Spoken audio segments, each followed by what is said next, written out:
Education, education. Ating salamin, ipakita natin ang sagot sa problema natin.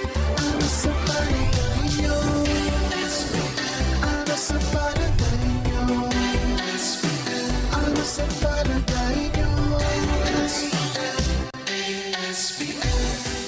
Magandang umaga, Pilipinas! It's a thankful Thursday, even if it is so hard to be thankful for anything at this day and age. Ano na? Ay nako, ewan ko. Kahapon, tamang-tama yung Wasakan Wednesday. Oh. Ngayon, parang ang hirap maging magpasalamat. Magpapasalamat ba tayo sa ating gobyerno? Magpapasalamat ba tayo sa ating mga liderato, lalo na sa Senado? Magpapasalamat ba tayo sa ating mga Sino? kapulisan? Sa mga NBI agents daw? Sa mga, sino pa ba? Mga sundalo? Hindi ko alam. Basta ako, nagulat na Daming lang. cast of characters? Oo, sabi ko. nagtuturuan. At saka ano to, kahapon, kagabi, day 3 ng Senate serye. Senate serye. Ang tawag naman niya, Senator Amy, Senate Siege. Siege Ako, naman daw feeling ko serye. Serye, Diba? oo. Sabi ko, 3 araw pa lang si Senate President Alan Peter Cayetano. Talagang ang gulo-gulo na. Oo. So, sana, no? Sabi nga ng Presidente, pinanood ko yung video ni PBBM. Sabi nga niya, kalma. Diba? Tinawagan na daw niya si Senate President Alan Peter Cayetano. They both agreed daw na dapat kalma. Iimbestigahan nila. They will get to the root of all of this. Investigation. The root of all of this, pero di ba pag may ganyan na scene of the crime or crime scene, di ba, ang una mong tutugisin Yung mga kung sino ebidensya. gumawa. Oo, yun na nga. Ay, bakit hanggang ngayon wala pa yatang confirmed? Hindi. Sinabi Mga daw unidentified. Sabi ni Secretary John Vic, di ba, nagpunta siya doon.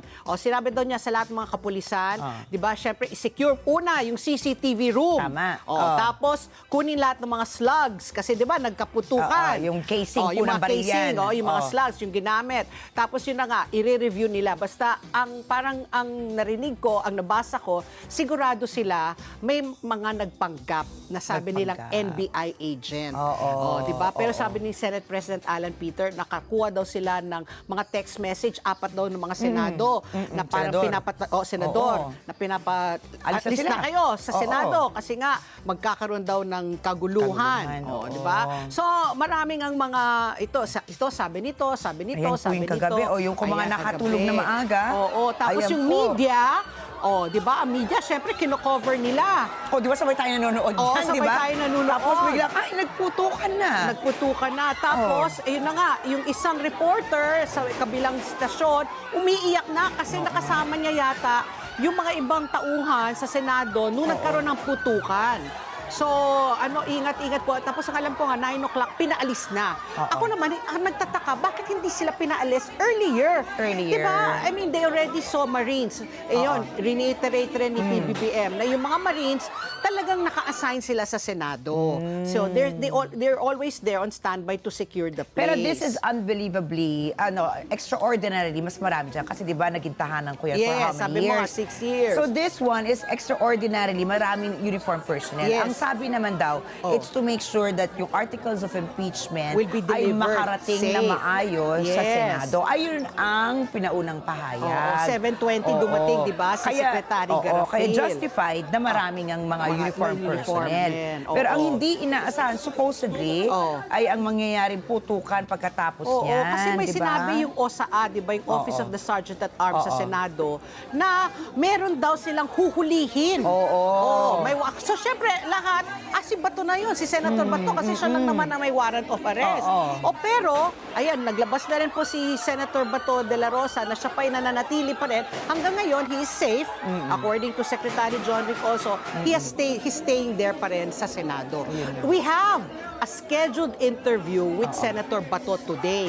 Kahapon namin na confirm, bago itong kaguluhan, na sabi niya, a-agree siya sa isang interview mamaya sa atin. Hindi lang natin alam kung nagbago na na yon. Kasi nga, Oo nga. dahil sa mga pangyayari dyan kagabi sa Senado. Grabe. So, ayun na nga tayo po, sabi ko nga, tuwing na nagsasara tayo ng programa, patuloy tayong manalangin at sana po talaga mas paigtingin po natin ang ating panalangin na magkaroon po ng kapayapaan, hindi po talaga magkaroon ng kaguluhan po dito sa ating bansa. Tapos yun na nga, yan na nga eh. isa Diba? pa, nagreklamo rin si Tito former Senate President Tito Sen, na sabi niya, nung palabas siya ng Senado, nako, binabato daw siya ng bote ng tubig, Kinuyog siya. kinuyog basically. siya, Oo. may nagmumura sa kanya, tapos sabi nga niya, asaan na yung PNP? Bakit hindi nga siya na-secure? At saka nga, sabi niya, wala akong security, ako mismo ang So talaga, nagmamaneho. in fairness to Tito Sen, siya talaga yung nagmamaneho. So, ayan, Walang bodyguard yan. Oo, diba? So sabi nga niya, bakit nagkakagulo ng ganito? Kaya huminahon po tayo, abangan na lang po natin kung ano yung magiging investigasyon ng mga kinauukulan tungkol sa nangyari dito kagabi sa Senado. Pero tuloy-tuloy pa rin ha, yung kanilang Lockdown?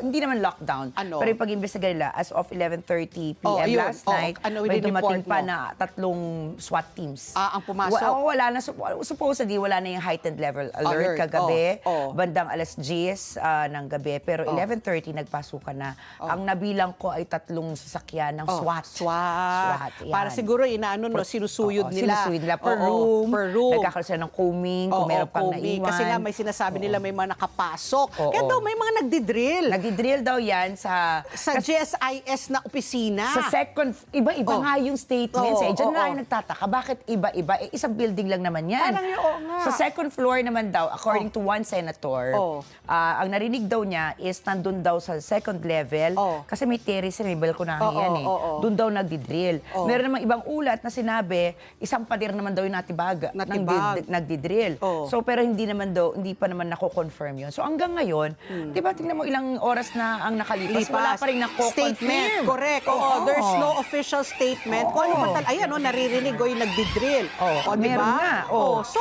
bakit? Bakit nagdi-drill? Parang pag alam mo, At anong oras na yan? Oo, at mga alas 7 na yata yung Oo. pasado di ba? So, ewan ko kung ano bang mangyayari sa ating bansa, bakit nagkakaganyan. So, dalawa-dalawa ang binabantayan na issue dyan, di ba? Yung paghatid ng articles of impeachment, Oo. tapos yung ano na nga, no, inaabangan kung ang warrant of arrest ay may masaserve kay Senator Bato. Pero nag-ano naman si PBBM, he reassured Bato na wala namang warrant of arrest na naka-stand off kasi nga naglabas ng Supreme Court ng kanilang resolution na sabi binibigyan nila 3 days, di ba? 3 days, Para sumagot. Saka wala pa naman kasi TRO, Wala pa, temporary kaya restraining nga. So, may order. 3 Naku, days. Naku, himayin pa natin yan mamaya, Papi. Mamaya. Ang dami talagang nangyari. Ako, masarap pag-usapan, pero ayun, Masakit sa puso. Sikip sa Lalo na dibdib. syempre, tayong taga-media, kilala natin yung mga nagko-cover dyan, di ba? Oo. Buti na lang wala talagang Ayun lang. Doon ako thankful. Doon ako Buti na lang. thankful. Ayun ang confirmed so Oo, far. oo, so Wala pa far. nasaktan, walang namatay. Kaya Okay. doon tayo thankful. Ay, nako. Anyway, Pilipinas talagang hirap mo nang mahalin talaga. Anyway, sabi nga natin, samahan nyo kami ni Ricky hanggang alas 10 po ng umaga. Sa mga nakikinig po sa amin sa Radyo Aguila 1062, magandang umaga po sa inyo. Mga nanonood po sa kanilang Facebook, sa YouTube, sa cellphone, sa laptop, sa iPad. Good morning. Let's try to be positive and make this a good morning. Okay, umpisahan na lang Parang po hirap. natin. Ang hirap. Umpisahan po natin, super panalo ba ito? Oo. Sige, hindi. Hindi, matamis na lang na matamis na balita. Bakit Oh, ano yung matamis ba yan? Mahilig ka ba sa mangga? Oh my gosh! Oh, mango. Wait, Oh, trivia bakit? ako sa'yo. Oh, ano? Kasi di ba Mango ang iyong sponsor? Oo, Mango. Alam mo ba Oo. na ang owner pala ng Mango, ang founder niyan is a Spanish, di ba? Yes, it's a Spanish Alam ba kung brand. saan nanggaling ang pangalang Mango? Sa Pilipinas? Because that's the first fruit he ate here in the Philippines. Oh, kaya Philippines mentioned, Sige, okay. Because of that, malamang sa alamang, yung mangga na natikman ng founder ng Mango ay galing sa Guimaras. Diba? Malamang, I'm not sure. Pero kasi ang Guimaras, kilalang-kilala talaga sila para sa kanilang matamis na world-class na mangga. Ayon po sa food writer na si Pelerino, ayan po, ang ipinagmamalaki nating mangga ay sinasabing naihain daw. Saan ba? Saan ba? Sa White House lang naman at sa Buckingham Palace. O, di ba? O, sosyal sa official residence ng US Pangulo. President at yung Buckingham ng King. di O, ba, di ba? Harry? Ng United Kingdom. So, maliit man daw yan, pero todo daw ang tamis, ang lambot, buttery ang texture ng Guimaras mangoes, kaya naman talagang marami po ang nasasarapan dyan. At alam nyo ba, sobrang protective pala talaga ng mga tiga-Guimaras, mga Ilonggo sa isla ng Guimaras kasi nga yan ang kanilang pangunahing industriya, the mango industry. Kaya bawal na bawal daw po magpasok ng ibang prutas. Ah, ganun? Oo, lalo na mangga para maiwasan daw ang sabagay. peste. So, would you believe? Ayaw lang ng Ayaw nila. interracial. Oh, would you believe? What? There are more than 50,000 mango trees in the Wow. island of Guimaras. Oo. O, di ba? So, talaga halos buong komunidad. Alam mo, nakapunta ako sa Guimaras. In fairness, Yeah, I've been there. So, ngayon, sabi ko, when I was reading this nga, sabi ko, tama talaga yung sinabi ni, Yusek Fermin na pag mainit na mainit, sobrang init siya. ang init dyan sa Guimaras. Kaya mas matamis ganun? yung mangga. Tapos talaga sila, inaalagaan nila parang baby. Yung mga mangga, binabalot talaga yan sa periodiko. Dyaryo, no? Para hindi ma-bruise, hindi masugatan yung pisngi ng mangga. Kaya naku, ang tamis-tamis dyan. Kaya minsan, ang Guimaras na mangga, mas mahal sa ordinaryong mangga. Talaga? Kunyari, 100 pesos a kilo yung mga ordinary na mga mangga. Yung mga galing, kunyari, Bulacan. Di ba? Pero pagdating sa Guimaras, minsan doble. Doble? 200 kada kilo. Kasi nga talagang, pride nila ang kanilang mangga. Ako, akala ko pa naman Cebu. Ang Cebu dati, mango. no? Pero ito nga, matikman nga itong Oo, dahil dyan, world punta tayo ng renowned Guimaras. talaga yung Oo. Guimaras mangoes. Kaya ayan, summer na, tag-init na. I'm sure madaming mangga. Hitik na hitik dyan sa Guimaras. Buttery.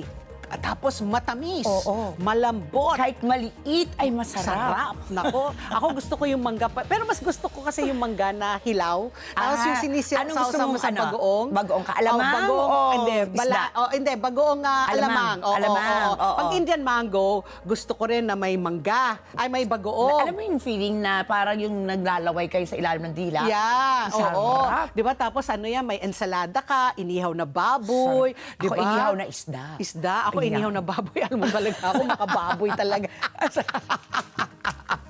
Okay, so ayan, sana po maski na papaano nakabigay kami ng konting saya sa inyong Katamisan. aming matamis na news.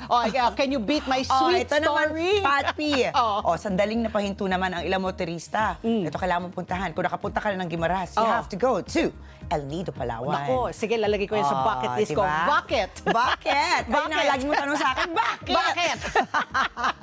Matapos na mataang, ito na. Oh. May ahas na Ahas! biglang tumatawid sa Oh. gitna. Oh my God. Ng kalsada. Ang laki Oh, ahas ang laki. niya. Slithering talaga. Ay, nakita mo yun, muntik na yan tinuklaw. Ay, oo.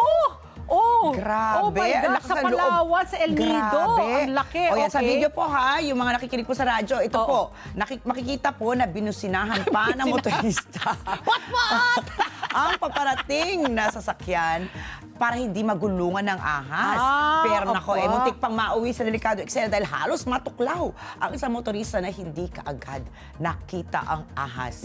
Paalala naman po ng mga eksperto, kapag may nakitang ahas, huwag itong lapitan o Correct. galawin, panatilihin ang ligtas sa distansya at kaagad tumawag sa Alam mo yung mga ahas otoridad. naglalabasan kasi sa sobrang init din. Baka, no? Sobrang init din, 'di ba? So talaga siguro nag-aano sila ng hangin. Oo, pwede naman. Para Kasi naman diba? sila mahanginan. Oo. 'Di ba? Speaking of naglalabasan 'yan kasi nga sobrang tindi ng init. Oo. 'Di ba? Kagahapon ang dami nagreklamo, brown out. Oo nga. Nako, anyway, mamaya pag-usapan rin natin 'yan. Ito speaking of from mangga, ano ba 'yan? Ahas. Punta naman tayo dito sa ating safe space na ngayon po, lahat ng mga estudyante, itong magandang balita sa lahat ng mga estudyante po na dumadaan po sa mga mabibigat na problema, meron silang mga mental health struggles, meron silang mga iniindang, di ba? Inulunsad na po ng Department of Education at ang National Center for Mental Health ang mas pinaigting na Learners Telesafe Contact Center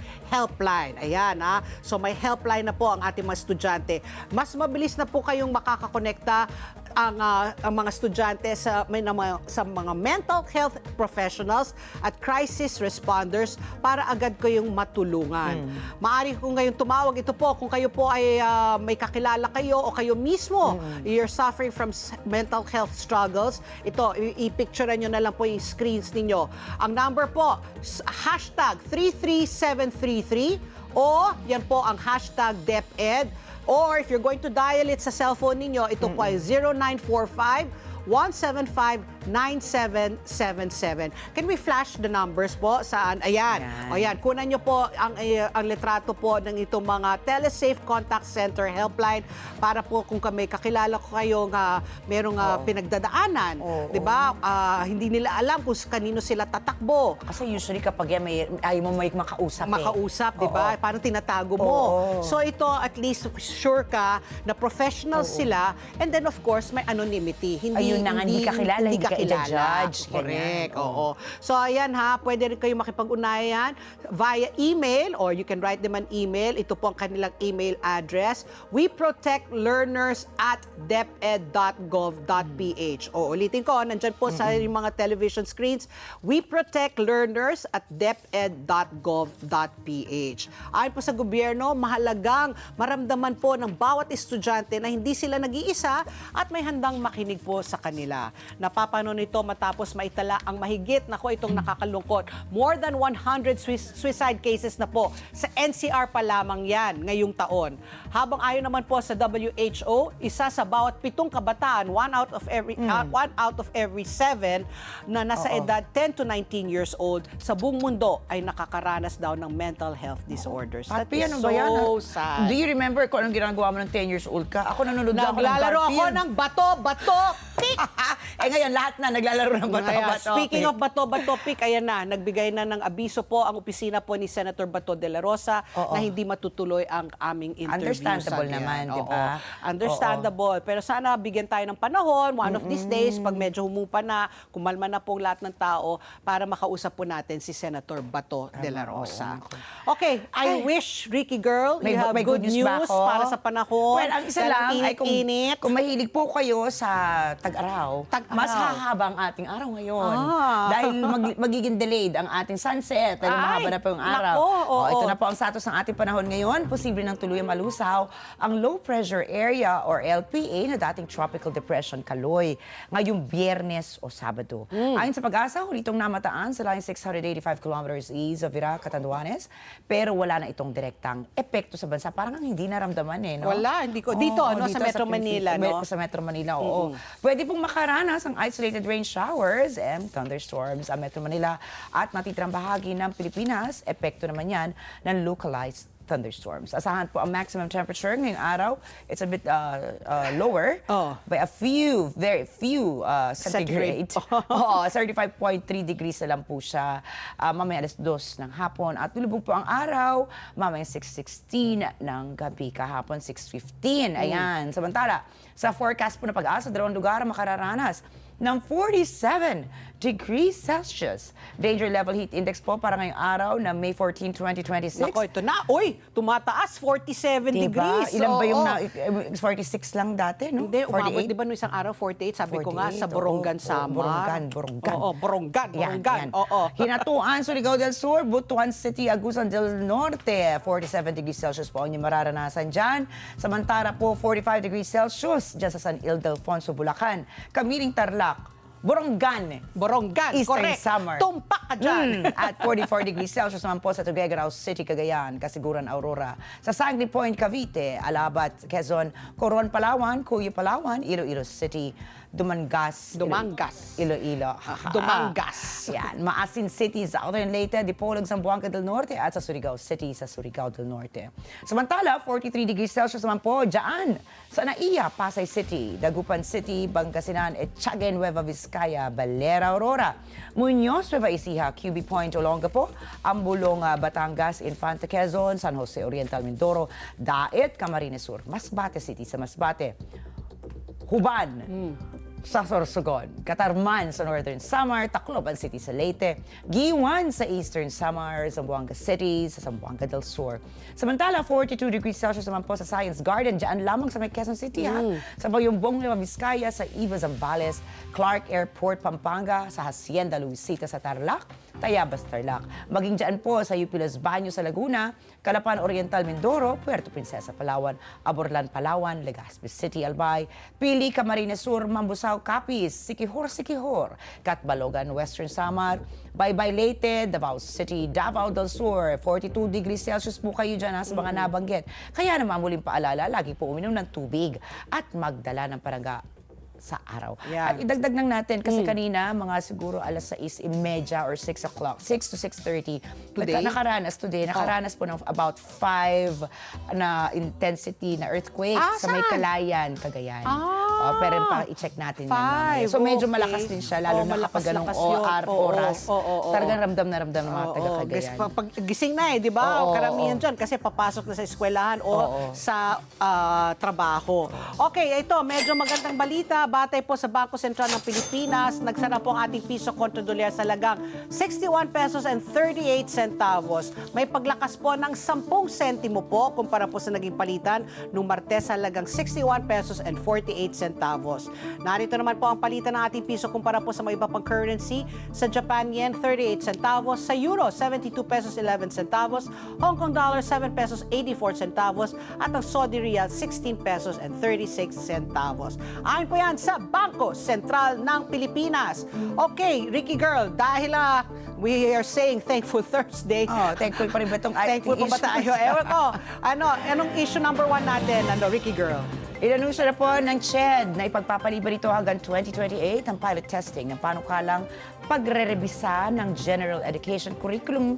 Ito po ay matapos magsumite ang mga guro, estudyante at maging ang advocacy groups ng mga petisyon at position papers na tumututol sa planong bawasan Correct. ang General Education Units o yung GE mula 36 patungo sa 18 Units. Oo. Konti, no? bakit kaya- Kalahati. Oo, bakit kaya sila tumututol? Oo. Aba, italakayin po natin to kasama si Michael Charleston Chow, Briones Chua, buong-buo ang pangalan. Si Isang Prof. history professor. Oo, kasi isa yan parang kumukontra syempre yung mga guro. Sabi nila 36, babawasan mo ng kalahati.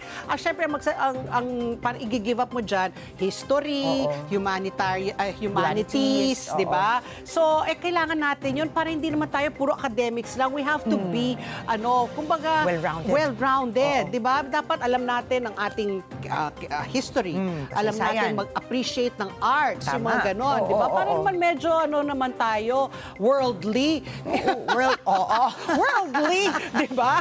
Tsaka lalo na ngayon, Patty, di ba, yung Oo. mga kabataan ngayon, lagi sila social Sa media. media, kaya di ba? nga, So di ba? baka makalimutan na Correct. kung ano yung talaga importante sa Oo, ating bansa. oo. And history for me is very important. Yes. Because it will teach us also. About our how to- future, diba? Tingnan Oo. natin kung paano talaga when they say nga, history repeats itself. Dapat natuto na Yun tayo. na nga. Yun ang nangyari dati. Dapat hindi natin Iwasan na maulit yun. Correct. Oo. At saka Oo. parang talagang manamnam natin at ma-appreciate natin kung anong meron tayo ngayon na tinatamasa. Correct. Dahil po yan sa ating kasaysayan. Yan, very good. Okay, ang issue number 2 naman po natin, ito na nga, patuloy po na hinaharap po ng Pilipinas ang mga hamon sa supply po ng enerhiya na isa sa mga dahilan ng pagtaas po ng singil sa kuryente. Sabi nga natin kahapon, dami nakaranas ng brownout. Kaya muling lumalakas po ang panawagan para sa modernization sa sektor po ng enerhiya. Your favorite subject, energy. Oh my God, nakakasakit ang bags na ito. Isa sa mga tinututukan dito po ang patuloy patuloy na pag-asa sa imported na fuel. Kasi yun na nga, di ba, yung coal, yung diesel, para ipaandar yung mga power plants, imported halos lahat yan, 99% if I'm not mistaken. At ang pangangailangan po na palakasin ang lokal na pinagkukunan ng enerhiya. Kaya marami nagsasabi, dapat mag-renewable na tayo. Libre ang init ng araw. Yun na nga. Ang dami po nating tubig, di ba, katubigan, kasi nga archipelagic country tayo. Tapos, di ba, mga bulkan, geothermal. Lahat bakit- nga eh, binigay yan? sa atin ng Panginoon Correct, eh, di ba? Natural gas. Oo. So, layunin nito na mas sigurong magiging mas matatag at mas abot kaya po ang kuryente para sa mga Pilipino. Para mas malinawan po tayo, makakausap po natin ngayong umaga ang Chief Advocate Officer po ng Partners for Affordable and Reliable Energy o PARE, na walang iba ko hindi si Ginoong Nick Satur Jr. So ayan, di ba talaga pag mainit, tapos sabi ko nga, okay na medyo mahal ang kuryente, Oo. wag lang tayong mawalan ng Wag kuryente. lang, Di ba? Parang tubig, okay na medyo mahal. Sinasabi natin Oo, medyo. medyo lang, ah. Oo, ayaw natin man ng sobrang mahal, di ba? Parang hindi na yung not justifiable. Parang ayaw mo na maligo dahil sa sobrang Oo, mahal. sobrang ganun ba? mahal, di ba? Oo. So yan po ang mga tatalakayin natin ngayong umaga at magbabalik pa po ang ASPN. Ano, sa palagay niyo? Ang sigaw ng Pinoy Nation. Information and education. Oras! Alas 8:30 in punto na po ng umaga. Scents by Savalgar, the scent of royalty, has 35% oil concentration of fragrance, long-lasting for men and women. Find your signature scent, discover the perfect fragrance for every mood and occasion. Scents by Savalgar, amoy mamahalin sa presyong mamahalin. Yun. Wow, yun. At wala, ngayon man lang mahalin mo. Oo, sa May presyong mamahalin. Sa presyong mamahalin. Oo. Talagang mamahalin. Talagang Oo. mamahalin. At saka malay mo, may magmamahal sa'yo pag Naku, naamoy pag naamoy ako, linalanghap ako. Ganon. Sinisig. Parang lola, di ba? Sinisiyo. Alas 8:30 na po at kasama na po natin sa linya ang ating napaka-paborito, nakakatuwa po magkwento ng history. Wala iba kundi si Professor Shao Briones Chua, ang ating history professor. Magandang umaga po, Prof, and welcome po sa ASPN. Good morning, Prof. Makasaysayang araw po. Talaga? Ma'am Patsy, ang aking kaibigan si Ma'am Ricky at sa lahat ng ating mga tagapakinig. Mga Nako. kapanaka. Oo. Yan. Okay, Professor, kami po ay napatawag. Una, sabi mo nga, makasaysayang araw sa inyong lahat. Anong ibig mong sabihin nitong makasaysayan? Bakit? Meron ka bang tinutukoy na kasaysayan na dapat natin gunitain ngayong araw? Well, araw-araw ng play ang makasaysayan. Kung saan nangyayari sa ating Senado nga, talagang maaalala ito sa matagal na panahon. Ano? Nagbarilan sa ating Wait. Professor, sandali. Medyo, Professor, sandali. Choppy po kayo. Kayo ho ba ay mobile or kayo ba ay... Ay, hello po. Oo. Nasa bahay po pero walang signal eh. Baka pwede niyong sabihin na sa messenger ako tawagan. Kaya yun? O sige. We'll May try to internet, establish. Sige, sa messenger. Sige, JM, paki-establish muna yung linya po kay Professor Chow.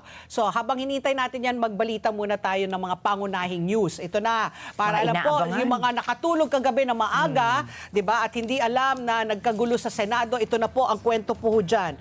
Hindi bababa po sa 7 putok ng barel ang umalingaw-ngaw sa loob po ng gusali ng Senado kagabi na higit pang nagpalala sa tensyon doon matapos isailalim sa lockdown ang lugar. Tumagal ng mahigit 2 oras po ang mainit na sitwasyon. Bandang alas 7:30 po ng gabi, inanunsyo po ni Acting Senate Sergeant at Arms Retired Police Major General Mau Apalasca na may aarestuhin daw sila. Nakita ang mga tauhan ng Office of the Senate Sergeant at Arms o yung OSAA na nagsusuot na ng full battle gear at mga bulletproof vest. May mga dumating rin mga uniforming sundalo. Nakita rin po si Senator Bato de la Rosa na sumakay ng elevator. Nagmula po siya sa opisina ni Senate President Alan Peter Cayetano at makalipas po ang ilang saglit, may narinig ng ingay na parang tunog ng grinder o drill mula sa likod ng isang pintuan na nagdudugtong sa Senado at sa Government Service Insurance System. Ipaliwanag lang natin, di ba, Ricky, yung Senate office na yan, nagre-renta lang sila sa GSIS. Yes, So, oo. gusali talaga yan ng GSIS. Nakatanggap umano ang OSAA ng impormasyon na may mga hindi kilalang tao na nagtatakang pumasok daw sa Senado. Lampas alas 7:30 ng gabi, kinumpirma po ng OSAA na dumating po sa Senado ang staff ni House Secretary General Cheloy Garafil. Dala-dala po niya ang articles of impeachment laban kay Vice President Sara Duterte. Ilang saglit ay umalingaw-ngaw na ang putok ng baril. Habang nangyayari ang lahat ng ito, nananatili umano daw si Senator Bato de la Rosa sa loob ng Senado. Sa isang social media post, sinabi po ng abogado ni Senator Bato na si Attorney Israelito Torion na taktika daw ang pagpaputok ng barel para makalabas daw si De La Rosa mula sa gusali. Yun ang naging haka-haka. Baka, 'di ba? Baka nagpaputok para magkagulo tapos mapuslit para makalabas si Senator Bato.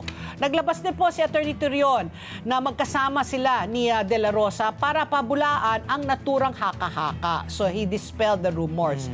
Makalipas po ang kaguluhan, sinabi po ni Senate President Alan Peter Cayetano na secure na si Senator Bato. Sinabi naman po ni Interior and Local Government Secretary John Vic Remulla na walang nasaktan sa insidente. Buti na lang. Kalaunay, inulat rin po ni Secretary John Vic na may mga armadong tao na nagtangkang pumasok sa ikalawang palapag ng tanggapan ng Senado para mapigilan sila ng mga tag-uhan ng OSAA. Nagmula rin anya sa mga tauhan ng OSAA ang mga unang putok ng baril. So, ayun. Umatras anya ang mga hindi pa natutukoy na armadong grupo at habang ginagawa ito ay nagpaputok din sila ng baril. Nilinaw rin po ni Secretary John Vic Remulla na pinapunta siya doon ni Pangulong Ferdinand Marcos Jr. para tiyakin ang kaligtasan ng mga senador. Hindi rin anya sila ang nagpunta roon para arestuhin si Senator Bato. Narito po ang pahayag ni Secretary John Vic Remulla. The president sent me here, number one. Perfection, diba? Okay, cash on delivery to, guys. Game? 20 lang ang meron ako, guys. Ako nga, 11.50 lang. Eh ako, may 5 pesos. Ito gold. Chocolate nga lang. Pwede piso na lang. Piso? Piso. Piso? Piso. Maghanap ka ng kausap mo. Guys, don't fight. Gcash ko na lang.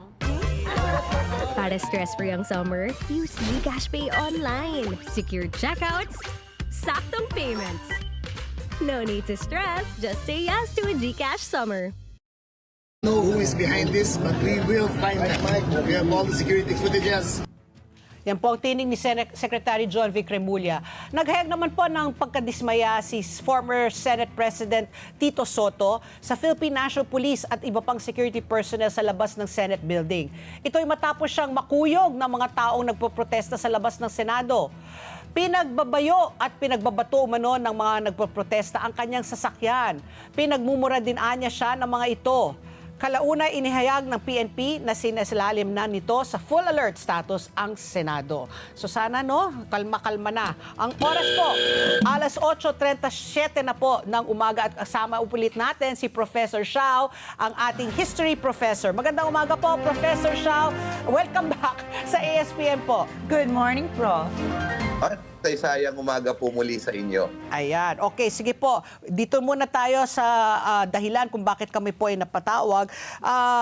Professor Shao, inanunsyo po kasi po ng CHED na una sinabi nila ay babawasan po nila yung mga general elective subjects from 36, gagawin na lang daw nilang 18 ito. Syempre, marami po nag-Alma Moreno, umalma po dito. Okay. At sinabi nila, i-defer na lang daw nila ito for the next for 2028.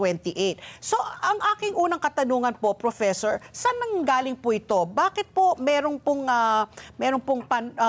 rekomendasyon na bawasan nga po itong mga general education subjects from 36 to 18? Why? Why so? Una po sa lahat, kasi may K+12 tayo. So Okay. dinagdagan natin ng 2 taon yung ating basic education. This is to para sabayan yung mga taon din sa ibang bansa. Okay. Pero ang pagkasi ginawa mo yun, humahaba din yung pag-aaral ng mga bata. So nagpa-survey yata itong education commission, yung Congressional Education Commission, yung EDCOM, may mga pag-aaral silang ginawa na ang kanilang balakin ay gusto nilang gawing 3 taon o 3 taon at kalahati na lamang yung Kolehiyo? pag-aaral ng kolehiyo. No? Kasi parang ma-focus na lamang dun sa major subjects ng mga bata at mabawasan yung yung gastos ng gobyerno sa mga state colleges at pangalawa, yung gastos din ng mga magulang.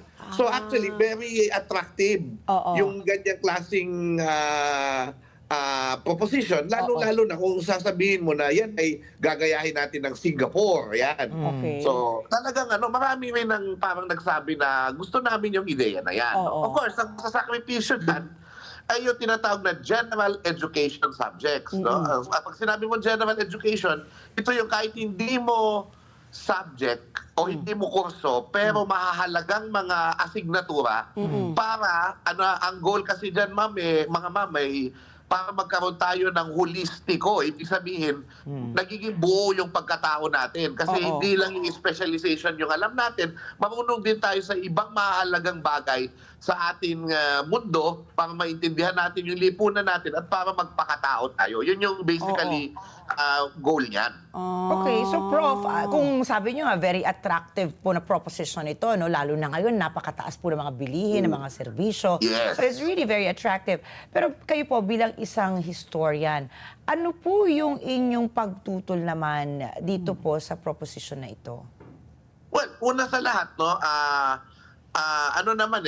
naiintindihan naman namin yon, no? Ang problema lamang, parang nagkagulatan. Unang-una talaga, yun yung nangyari. Yung nagsasabi sila na may konsultasyon, yung Commission on Higher Education, pero yung konsultasyon na nangyari siguro hindi masyadong malawak sapagkat alam yun, kasaysayan na lang 4 na historical organization ang nagulat. At bigla kaming nagsama-sama. Na hindi naman kami kung minsan hindi kami nagkakasundo. Pero ngayon, for the first time, may isang statement kami laban dito. So, parang ang nangyari, hindi na, so ano ba yung mga subject na matitira sa matitira. GE? Okay. Correct. So parang ang dating, parang walang masyadong konsultasyon. Lahat umalma halos parang itinago nila. So yun. Tapos siguro yung kailangan din tingnan dito, sa Singapore kasi at sa ibang bansa, maganda yung basic education nila. At matagal nang established. Tayo yung nagsisimula pa lang yung implementation ng review ng K+12, yung revised na matatag curriculum. So, ibig sabihin, meron tayong ganyang problema na basic, hindi ba? Maraming ang nakakapag-kolehiyo, hindi alam yung basic na kasaysayan. Maraming nakakapag-kolehiyo na hindi na, yung mahirap makaintindi, komunikasyon. Correct. At yan, so, comprehension mahina. Yes. Pero so, parang imbis na patatagin yung workforce natin, lalo lalabnaw yung mga tao. Pero Professor Shaw, para klaruan lang po natin, no, kasi 36 to 18, 36 units ho ba ito or 36 subjects down to 18 subjects? Kasi may kaibahan. 36 units po. 36 so 3 units each. So 36 divided by 3, yan yung subjects. By 3, yung mga nakikita nyo pong, kumbaga, magiging biktima, no, kung sakali i-pursue po itong pagbawas po ng mga general education subjects, yan yung mga sinasabi nilang parang like history, humanities, ano pa po yung mga subjects po nakikita yung po mga na art, philosophy, ethics. Yan. So yun, medyo ang pangit lang pakinggan kasi parang self-serving. Pero syempre, ang kailangan din paghandaan dyan, yung displacement ng mga kasi teachers. Sinabi mo kasi general education, sa isang universidad, lahat ng estudyante nun kukuha. So ibig sabihin, may mga service departments na yun ang ginagawa. Doon sila nagkakaroon ng estudyante. Kasi halimbawa, sa kasaysayan, hindi naman marami yung kumukuha ng kasaysayan. So, maraming professor ng kasaysayan kasi may mga general education, nakakapagpuro kami. Ang problema, pag biglang hindi na yan required, kasi ang nirereklamo namin, may Rizal nanatili naman Rizal, pero hinalo siya sa Philippine Studies. So, parang ang dating, pinagsama yung dalawang subject, dapat magkaibang subject yun. So may Rizal dapat is a standalone project based on the Republic Act 1425, no? Na nagtatakda na dapat required yan, pero dapat separate yung Philippine history mismo. Ang isa pang sinasabi nila, binaba daw nila yung Philippine history sa senior high school. Ang problema ko naman, ako po ay isang advisor nung Philippine history sa senior high school. Kung alam mo namin na yan na yung pagbababa, siyempre, iba yung magiging recommendations namin. Dahil ang nangyari dyan, parang ang tingin namin, nung ginawa namin nung ginawa yung subject na yan, ang perspective ko, supplement siya sa Philippine history, grade 5 and 6. Para siyang supplement. Hindi, it will not replace a college. Kasi yung isang thinking din nila, binaba na namin sa college yung mga ibang subject, kahit sabihin sa senior high school, para wala na siya sa college. So, ang ano lang namin, sana, upuan natin ulit, tapos marami na yung kasama para mas matibay. Ano ba yung matitira? Ano yung matitira? Ano yung mawawala? Kaya naman pala, Prof, gulat na gulat kayo kasi parang nabudol kayo, kumbaga, no? Hindi nyo akalain. Nagkagulatan. Nagkagulatan kayo kasi iba yung end goal na nasa isip nyo, no? So kung halimbawa nga po, balikan po kayo ng CHED at ito na nga yung hinihintay nyo po na konsultasyon para hindi magkagulatan yung 4 na grupo nyo, no? Ano po yung pinaka-common denominator siguro na inyo pong irerekomenda naman ngayon, knowing na ito na po pala ang kanilang balak talaga? Okay, marami kasing mga grupo, no? At sa totoo lang, nakakatuwa kasi, di ba, nag-rally kami nung, kailan ba ito? Nung Lunes. O Tuesday yata yun, Tuesday. Nag-rally kami nung Tuesday. Nag-marcha kami from Quezon Hall, UP to CHED, no? Pero alam niyo, nakakatuwa kasi pinapasok ko ang 20 representatives, nakasama na po ako. Pinapasok po kami sa CHED, nakapag-file kami ng mga petitions, and diretso po ay hinarap po kami ni Chairman Agrupis at saka ni Commissioner Michelle Ong at lahat ng iba pang mga opisyal. So naging positibo yung aming pakiramdam. For the first time, kami napakinggan. Po sila, pinagsalita po nila kami at sinabi na they will seriously consider all of this and they're going to read all our petitions.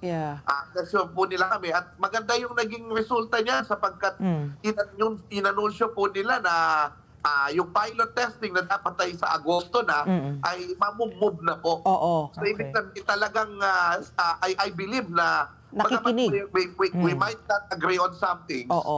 Uupuan na kasama ng mga organisasyon itong mga proposal nila. So, nagpapasalamat po kami. Masaya po kami actually na pero siyempre tuloy ang laban po na hindi lumabnaw yung pagtuturo ng DE at ng kasaysayan kahit sa kolehiyo kasi kailangan po natin yan dahil lalo na sa ngayon nakikita natin yung modo ng mga tao sa FB. Di ba? Parang hindi na nakikipagkapwa-tao, parang hindi na kapwa yung nakikita nila. Walang kamodo-modo no? Wala nang GMRC. Wala nang GMRC, So, Professor, ikaw ho ba, nakita mo kasi, di ba, sabi mo nga general education subjects ito. So, kumbaga, kailangan mong kunin. Hindi siya elective subjects. Yes po, yung pagtanggap naman po ng mga estudyante po dito sa mga GE subjects naman po ito. Kamusta po? Nakikita niyo ho ba may natututunan sila? Or parang talagang pinapasukan lang nila at walang pumapasok po sa kanilang isipan? Nako, kailangan ng pag-aaral niyan. Pero siyempre, kung personal na obserbasyon ko po, actually ito yung nagtataka ako Di ba nagpo-post kami? Alam mo, nag-expect talaga ako ng backlash na wala naman ako natutuhan dyan Di ba? Pero karamihan po ng nagko-komento, nagsasabi, hindi ho dapat mawala sapagkat sa subject ko na yan, natuto akong magmahal sa bayan. Sa subject ko na yan, na-appreciate ko yung sakripisyo ng mga bayani natin. Sa subject ko na yan, natutuhan ko yung kung paano tamang bumoto. Di ba? Yung realization na may bansa tayo. Kasi yun din yung isang problem natin, ma'am. May nationhood problem pa tayo. Ibig sabihin, hindi pa tayo masyadong nabubuo. Di ba? Parang yes, we have to look at our yung ating mga pagkakaiba, pero kailangan makita din natin na isang bansa tayo. Tingnan nyo naman yung nangyayari sa bayan natin. Correct. Di ba? alam nyo yun nga, sabi nga matutuhan natin sa kasaysayan na hindi man tayo pare-pareho ng kulay politika, may isang bansa tayo na dapat mahalin na kailangan mag-usap-usap tayo. Yun nga yung role ng Senado, yun nga yung role ng Kongreso, na disente nating pinag-uusapan. Hindi tayo naglalabasan ng baril. Anong ibig sabihin nito? Banana Republic ba tayo? Correct. So kailangan mas ma-realize natin yan kung nag-aaral tayo ng etika, ng civic, Humanities. ng Oo, diba? Oo. So Professor, ito po, sabi mo nga, kailangan talaga pa natin pukpukin yung history. Sabi nga namin ni Ricky kanina nga na ang kasaysayan po natin ang huhugis, di ba, ng ating kinabukasan. Sa nangyayari po ngayon, saan kaya po tayo nagkamali? Bakit po tayo parang hindi pa tayo natututo sa mga nangyari na po sa atin? Balikan na lang po natin yung EDSA 1 and 2. Di ba? Opo. Parang marami po hindi na naabutan yung panahon na yun. Pero yun na nga, yung EDSA 1 and 2, what lessons should we have learned para po hindi na po nauulit po yung ganyang kaguluhan na nagkakaroon po ng pagitan, nagiging very divisive po ang ating bansa. Alam nyo, ayoko nang sisihin ng bayan kasi lahat ng tao sinisisi, hindi natututo ang bayan sa kasaysayan. Bugbog sarado na po yung bayan, no? Dahil dami-dami ng krisis na hinamap ng bayan. Ako po, mas nilelay ko yung sisi sa ating mga leader. Kasi imbis na itaguyod yung mga pinaglaban natin sa EDSA Revolution, ang nangyayari po, ang pinakita po nila ay kabaligtaran. Ito yung talagang inappropriate nila yung kapangyarihan sa kanila. Yung advantage ng demokrasya, imbis na may representation tayo sa Kongreso sa marginalized sector, mga kung sino-sinong mga political families pa rin ang nariyan. Hindi nasunod ang ating konstitusyon kasi hindi sila gumagawa ng mga batas na magsisiguro niyan. So ang nangyari po sa atin, akala natin yung EDSA Revolution ang may kasalanan. Kung bakit, at yung konstitusyon natin ang may kasalanan kung bakit tayo nagkahetot-hetot. Ang sinisisi ko talaga dyan ang ating mga pinuno. Kasi pinakita nila yung corruption. So parang ang akala natin, hindi tayo nakagawa ng tama. Kaya parang lagi tayong naghahanap ng mga tagapagligtas, naghahanap tayo ng mga bagay na drastiko para i-solve ang problema natin. Hindi naman natin masosolve ang problema natin sa mga drastikong bagay o sa mga masyadong mararahas na mga solusyon. So yun po. Kaya ngayon nga sana bumalik po. Ako, ang advocacy ko talaga yung matinong pag-uusap tungkol sa kaibahan natin, matuto tayo sa isa't isa, at tayo gagawa ng solusyon ng magkakasama. Ang tawag dyan sa kung Kongreso yan, bipartisanship. Kahit magkakaiba kayo ng nakakapag-usap kayo. Prof, gusto ko lang balikan po itong nasabi nyo nga na talagang we have to really learn from our mistakes. Hindi lang yung mga kababayan natin, hindi lang tayo bilang isang kumbaga nasyon, kundi lalo na yung mga leader po natin. Naalala ko lang po kasi sa halimbawa sa bansang Alemania, talagang tinututukan po nila yung pagturo sa mga estudyante nila mula primary, secondary, until university po, ng masakit nilang kasaysayan, malagim nilang kasaysayan. Para nga daw, hindi po maulit yung kanilang mga pagkakamali noon. And this is a fact po Prof So, dito po sa Pilipinas, kung halimbawa, tayo ay magkakaroon ng best practices po, at ito nga ay talagang alam natin yung kahalagahan ng ating kasaysayan, ano po sa tingin ninyo, kung talagang lalo na po apektado po ang humanities and history, ano po yung talagang non-negotiable po para sa inyo na ituro po natin sa ating mga kabataan, sa mga nasa universidad, bago sila mag-join ng workforce, para po talaga siguro ay magkaroon tayo ng kahit paano liwanag para sa ating kinabukasan? Well, ako, ang non-negotiable sa akin, ang Rizal ay hindi GE, kaya dapat iwalay na subject yan. Hindi sa GE, that's a mandated course. So hindi sa dapat idamay doon sa bilang ng GE. So that means we can free another course, another subject. No? The other thing is, dapat may Philippine history pa rin. Kasi ibang level naman yung Philippine history sa college, higher level na maintindihan yung bagay-bagay. And isama, yung implikasyon ng AI at saka ng digital world sa pagtutukoy ng kasaysayan dahil dyan ka makakakuha ng skills, cognitive, ibig sabihin yung skills na makapag-analyze at critical thinking. Diba? Para hindi lang yung kasaysayan, kundi pati yung mga current events yung nangyayari ngayon. Halimbawa, hindi ka basta-basta nagpapakalat ng fake news. O ina-analyze muna ano yung tama, ano yung mali, ano yung hindi pa napapatunayan. So mga ganun. And then, ethics siguro, maganda, merong appreciation sa sining, ganyan. So palagay ko yun, yung mga ganong mga subjects, no? Filosofiya kasi, alam nyo yung isa, yung understanding the self, sa psikolohiya naman yan, napakaganda niyan kasi may mental health problems yung mga tao. Parang hindi kayang i-deal yung mga problema basta-basta. So, alam mo nung meron ba tayong kurso na patatatagin tayo yung kaisipan, yung lusog isip ang tawag nila doon, yung mental health. Lusog. Tsaka Yan ang naisip ko ngayon at the top of my mind. No? Ako, Prof, iniisip ko naman kasi, aminin po natin, hindi naman po lahat ng estudyante, academic di ba? Meron talaga dyan creative. Paano mo malalaman kung creative ang tao, kung hindi mo sila bibigyan ng pagkakataon, bigyan sila ng subject para mamulat yung mga kaisipan nila tungkol dyan? Like humanities, di ba? How will you appreciate art if you're not even exposed to it, lalo na kung ikaw po ay galing probinsya, 'di ba? So these subjects, I think, 'di ba, just gives you a wider spectrum of choice. Hindi ba pwede puro lahat math, science, English, 'di ba? Alam ba? Kasi hindi naman lahat talaga matalino Meron talaga may dyan left brain nga tsaka right brain, right 'di ba? So may brain. kanya-kanya tayo talagang strength, 'di ba? So that was what I was going to say, no? That's why dapat ipaglaban pa rin ito. It might not seem na it's a priority, pero you have to admit rin na hindi naman lahat ng mga tao may kakayanan na maggawa ng math computation, ng literary genius. So, mga iba dyan pwedeng maging pintor, pwedeng maging sa musika. Correct, Professor Chow?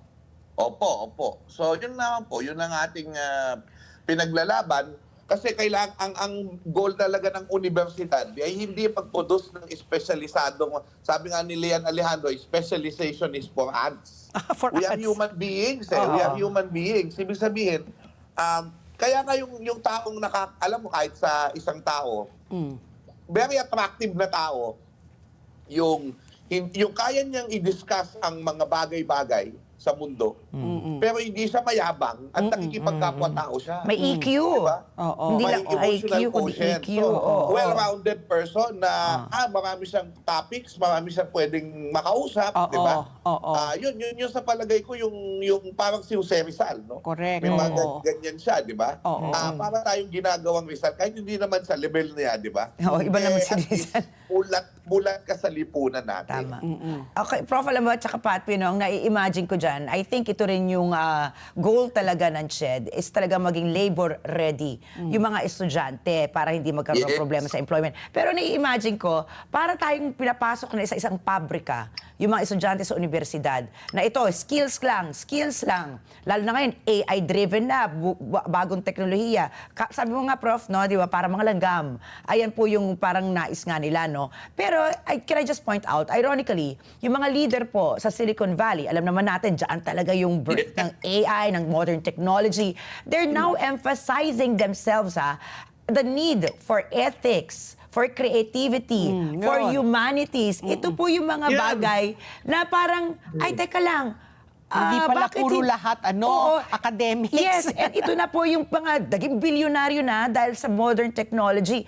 Sa tingin niyo po ba, sa palagay niyo, Prof, sa ganitong pananaw nga na ito, si CHED, gusto nila curriculum-based po tayo. Samantalang yung mga leader mismo ng AI and modern technology, sabi, hey, balik po tayo sa sining, sa kultura, sa ethics, di ba? Because it develops your critical thinking, your humanity nga, kumbaga, no? Are we moving backwards po ba kung ganito po yung nangyayari sa mundo? Yun nga yung kinakatakot natin. Kasi ito, si Elon Musk na nagsabi niyan na, exactly. Na kailangan natin ng more of humanities nga. But ito nga, ito rin, kailangan nating makita ito at tingnan nyo rin ito bilang mga mamamahayag. May ilang bahagi nung advisor ng EDCOM, Congressional Education Commission, no? At yung CHED, ay nanggaling dun sa mga eskwelahan na pinatatakbo, conglomerate na na of course ang kanilang tuon, employability, yung agad na matapos tong mga to, ma-employ nila agad sa kanilang mga kumpanya.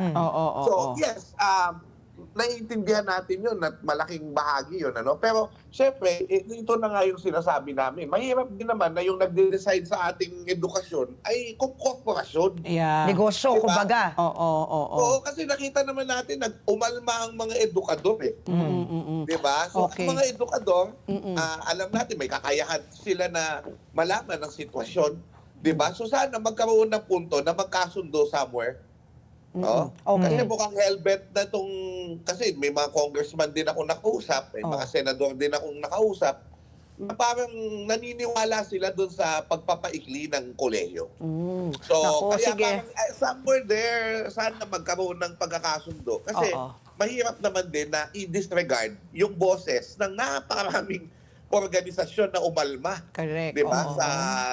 Sa proposal na ito. Oo nga. So dapat patuloy pa rin po ang pag-uusap at ang kasama niyo po kami kung kailangan niyo po ng plataforma para po manawagan sa mga kinauukulan. Huwag po kayong mag-atubili, di ba, Prof. Chow? So maraming salamat po, Professor Chow, sa inyong panahon at good talagang ako I really believe nga na dapat talaga expand. Hindi naman pwede puro academics kasi hindi naman talaga lahat ng tao may angkas na talino sa mga ganyan. Sabi nga, di ba, we were all created na differently para mayroon tayong kanya-kanyang ambag sa lipunan. Okay. Maraming salamat po sa suporta ninyo.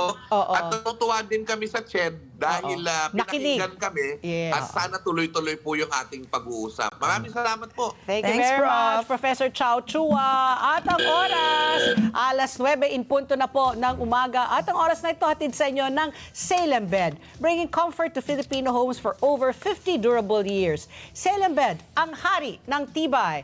Oras muli, alas 9 po ng umaga sa aming pagbabalik. Ayan, usaping kuryente. Makakausap po natin si Nick Satur Jr., ang Chief Advocate Officer po ng Partners for Affordable and Reliable Energy, or PARE for short, sa pagbabalik po ng ASPN. Ano sa palagay nyo?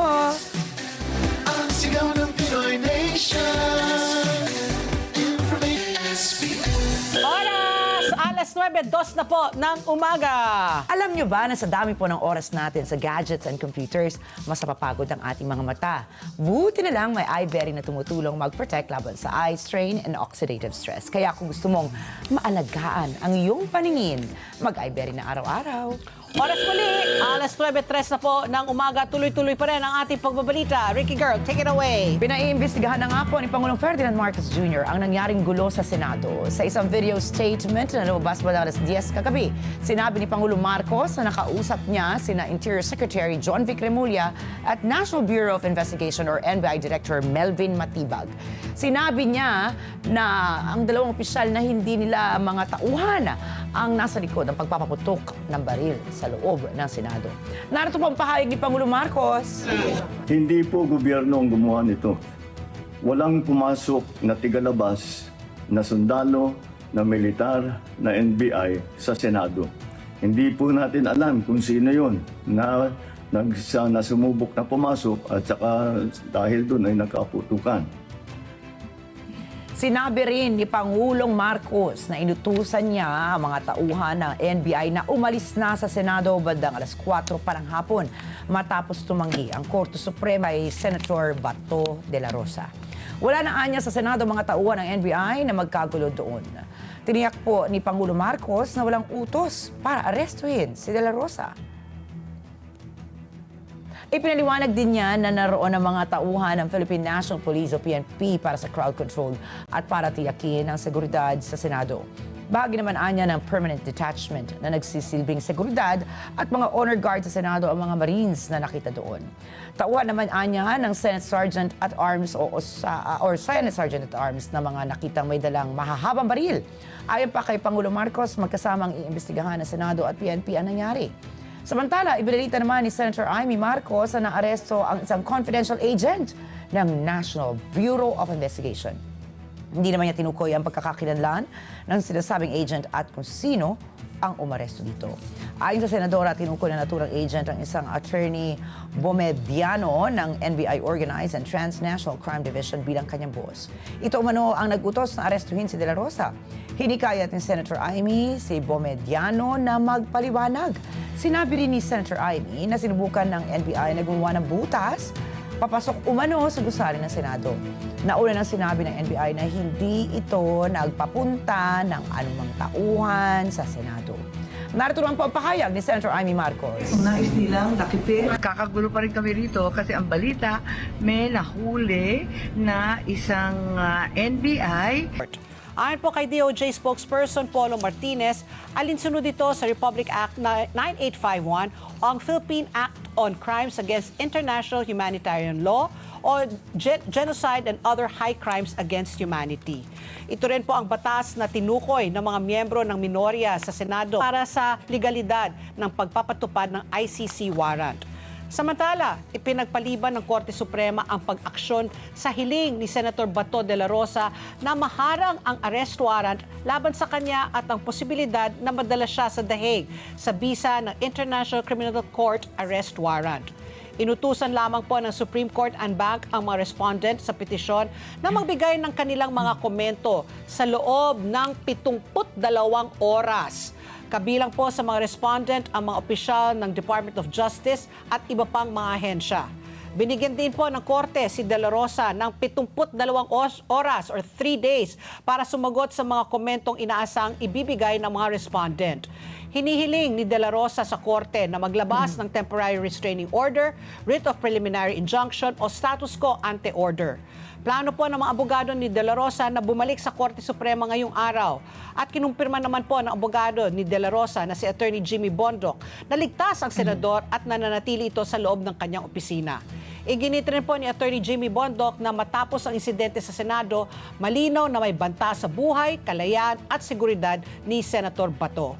Bukod anya sa TRO, naghanda na rin sila ng writ of amparo na isang legal remedy sa mga kaso ng banta sa buhay at seguridad. Naisama na rin po si Bato de la Rosa sa wanted persons list ng International Criminal Court na makikita sa kanyang website. Markado pa si De La Rosa bilang at large o nananatiling malaya. Naniniwala po ang ilang mambabatas na ang pagsuko ni Senator Bato sa mga otoridad ang pinakamabuting paraan para mapahupa ang tensyon sa Senado. Ayon po kay mamamayang Liberal Party List Representative Congresswoman Laila De Lima, walang dapat madamay sa komosyon dahil lamang sa pagtanggi ni Senator Bato de la Rosa na sumuko. Oras, alas 9:09 na po ng umaga at kasama na po natin sa linya. Nako, hingi tayo sa napakatapang. Ano nga yung tagline ng mga... Matatag, matapang, matapat. Matapat, walang iba. Naubusan pa yan ng battery kagabi. Akala ko ng bala. Magandang umaga kay Mar Gabriel na nandun sa Senado kagabi. Kamusta ka na, Mar? Nakatulog ka na ba? Nakapag-charge ka na ba ng cellphone, Mar? Good morning, Ricky, Pat, no? Actually, ngayon pa lang, nag-recover pa lang tayo dahil umaga na tayo nakauwi kanina. Oo. Dahil nga dun sa nangyari kagabi dyan sa Senado. Okay. Actually, marami yung nagulat dahil talaga namang unusual na magkaroon ng putukan sa loob ng Senado. Correct. Nagulat niya ako dahil sabi ko nga, ano ba, Senate beat na ba talaga?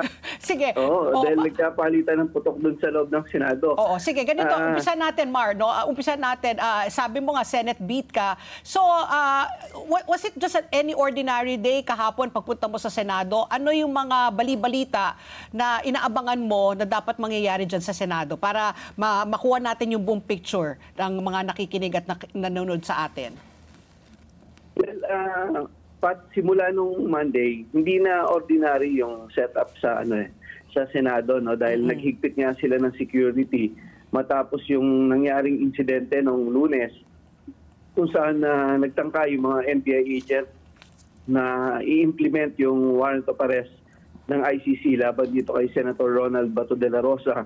Okay. Kaya maraming dinagdagan ng OSAA yung security dyan sa Senate building. Bukod dun sa mga tauhan nila, nasa 100 personnel sila. Inisyoan na sila ng mga high-powered firearms, and then may augmentation sila mula sa Philippine Marines na matagal naman ang nakastation dyan sa Senado. Pero simula nung itaas yung alert level, dinagdagan din yung deployment dyan. At may nasa 1,500 naman nakaragdagang personnel mula sa Philippine National Police. At kahapon, medyo mahigpit na rin yung seguridad, no? Isa-isang chinecheck doon sa gate yung mga pumapasok. Kung talagang authorized ka, no, na pumasok doon sa Senate building. And then nung bandang umaga, nagpapa-interview pa ito si General Bato sa amin. Sunod-sunod yung mga interview niya patungkol doon sa resolution na ipinail ng mga kasamahan niya sa Senado, no? Yung 5 miyembro ng minority na nag-file na in-urge siya na sumuko sa otoridad at doon na mag-kustodiya habang ine-exhaust niya yung mga legal remedies doon sa ICC warrant. And then pagdating ng afternoon kung saan nagsimula na yung sesyon ng Senado, nagkaroon din dyan ng tensyon dahil nga muling tinalakay dyan yung mga nangyari dito kay General Bato o Senator Bato noong Lunes. At nagkaroon din ng side story, yung nagkainitan din si Senator Robin Padilla at si Senator Kiko Pangilinan na nung bandang hapon dinumog din sila doon sa lounge, no, sa may lounge. Dahil nga nagsuntukan daw, pero nilinaw ng OSA na nagkakiskisan na naman, no, nagtabi lang, taasan uli ng boses sa mga papunta doon sa lounge. Ang alas 6 siguro ng gabi, nung may balita na ila-lockdown yung Senado dahil allegedly may mga nakapasok na NBI agent, no, nakapuslit. At ang sinasabi, ila-lockdown para arestuhin, no, magpaniling sila at ma-identify kung sino yung nakapasok at arestuhin nitong mga taga-USAA. Sunod-sunod na rin na umakyat yung mga tauhan ng Philippine Marines na naka-full battle gear at yung dagdag na personnel ng Philippine National Police.